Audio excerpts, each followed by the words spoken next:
Greetings folks, and welcome to another 8/1632-bit. I'm your host Rob, and today we're going to be looking at something a little different which I don't think many of you will be familiar with. The subject of today's video is the Tandy Memorex VIS or VIS or Video Information System. Now, this was a multimedia set-top box released in 1992 by Tandy. Now, a little bit of background history here before we get into the weeds of what the Tandy VIS actually is. In the early 1990s, multimedia was the home technology buzz phrase. Everybody was obsessed with it, and various companies put a lot of time and effort into creating various set-top boxes that would go into people's homes and usher in this new age of entertainment and education.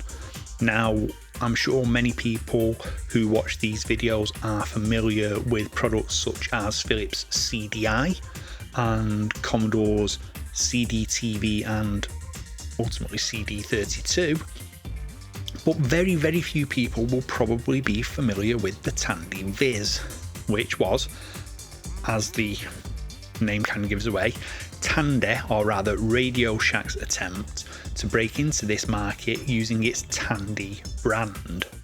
Now, whilst this was a hot market for tech people, the reality is, when it came to actual home users, it wasn't that huge a market in the end.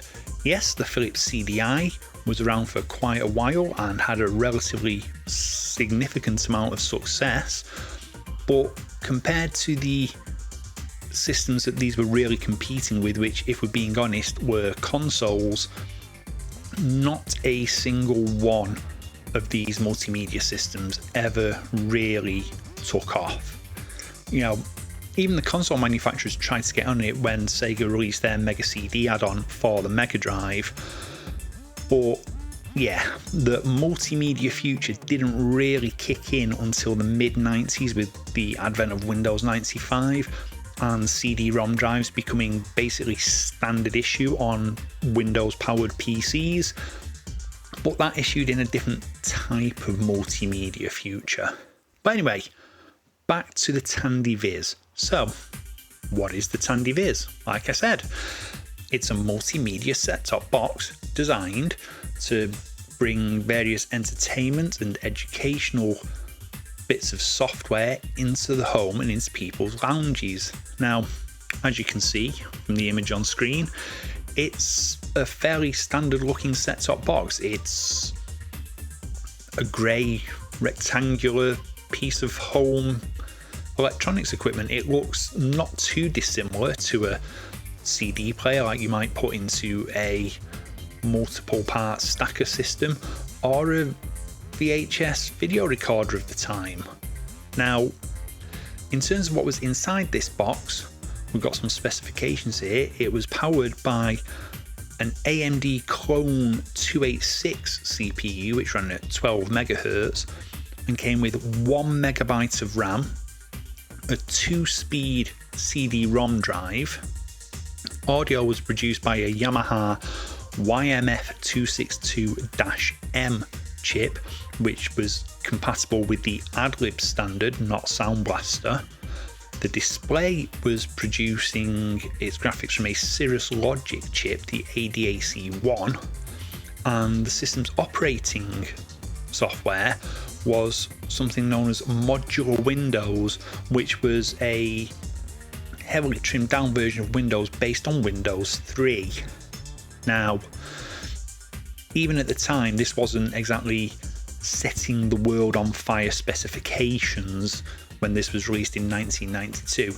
By this point, the 286 was getting on in terms of age. The 386 was more or less the standard PC processor of the time, but equally so, it wasn't quite as under-spec'd as it could have been, shall we say. You know, this was obviously produced to a budget, although the price on launch from Radio Shack within its own stores only was a whopping $699, which, you know, at the time was a huge sum of money, and definitely put it at the upper end of the multimedia revolution for set-top boxes.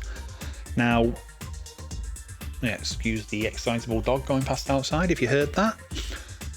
There is some debate about how many units this sold, but it's reasonable to believe that it only sold about 11,000 units, all of which were sold directly by Radio Shack through its own stores.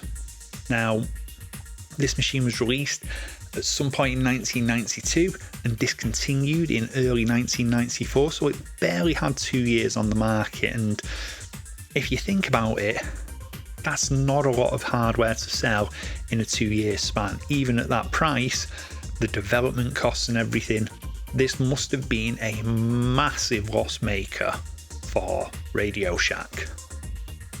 Now, the important bit, software.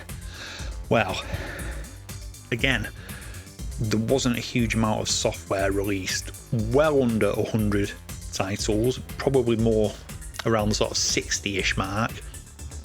And of all of those titles, only 21 of them were what we would consider to be games. But even then, the bulk of those were educational games.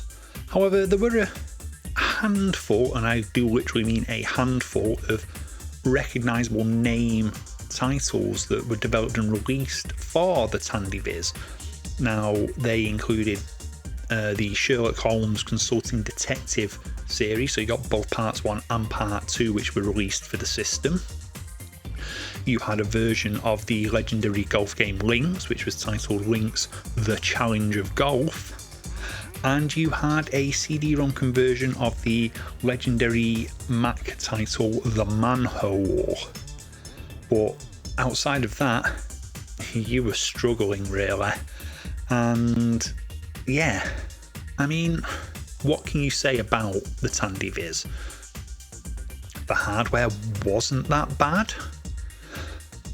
The price point was painful for the vast majority of people, and the fact that Radio Shack launched under their Tandy and Memorex brands as a combined brand, but only sold the hardware through their own stores, really didn't help it gain any market traction.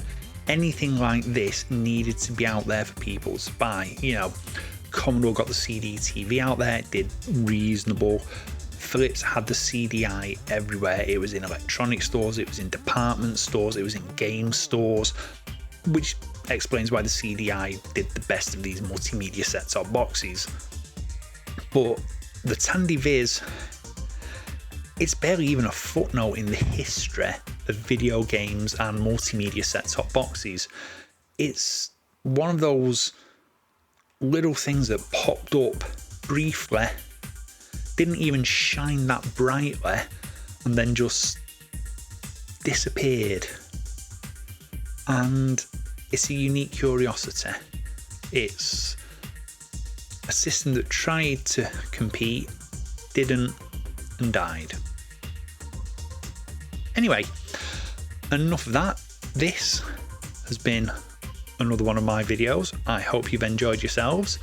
If you have, please do hit the like button. If you've really enjoyed it, hit the subscribe button as well and ring the bell to be notified of any new uploads that I do. If you want to support the channel in some form, there are links in the description down below for my Ko-fi page, for my Patreon memberships, and for my YouTube memberships. You'll see the names of my current Patreon and YouTube members on screen here. Big shout out to those guys, much love for them. And yeah, that's it. I've been Rob. This has been me talking about the Tandy VIS, and I will see you on the next 8/16 32-bit. So long for now.